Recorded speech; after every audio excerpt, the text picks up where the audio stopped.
મહત્વપૂર્ણ સમાચાર દ્વારકાથી દ્વારકાના ભાણવડમાં ખેડૂતે પાણીમાં ડૂબી આપઘાત કર્યો હોવાની ઘટના 37 વર્ષીય કરશન વામણોટિયાએ આપઘાત કર્યો છે।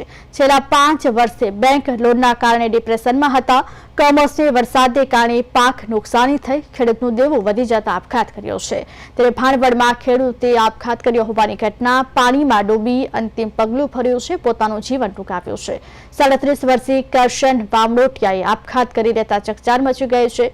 બેંક લોનને કારણે તેઓએ આપઘાત કર્યો છે। બેંક લોનના કારણે તેઓ ડિપ્રેશનમાં હતા, ત્યારે ખેડૂતે આપઘાત કરી દેતા ચકચાર મચી ગઈ છે। જોકે ખેડૂતે આપઘાત કર્યો હોવાની ઘટના એક તરફ જોકે બેંકનું લોનનું દેણું વધી રહ્યું હતું, તો બીજી તરફ ફરી એક વખત કમોસમી માવઠાએ ખેડૂતોની આશા પર પાણી ફેરવી દીધું છે। ત્યારે ભાણવડમાં ખેડૂતે પાણીમાં ડૂબી અને આપઘાત કર્યો છે, પોતાનું જીવન ટૂંકાવ્યું, અંતિમ પગલું ભર્યું છે। 37 વર્ષીય ખેડૂતે પોતાનું જીવન ટૂંકાવ્યું। બેંક લોનને કારણે તેઓ સતત ડિપ્રેશનમાં હતા, ત્યારે આ કારણે તેમણે આપઘાત કર્યો હોવાની હાલ પ્રાથમિક માહિતી સામે આવી રહી છે। 37 વર્ષીય ખેડૂતે બેંક લોનના કારણે ડિપ્રેશનમાં હોવાથી આપઘાત કર્યો છે।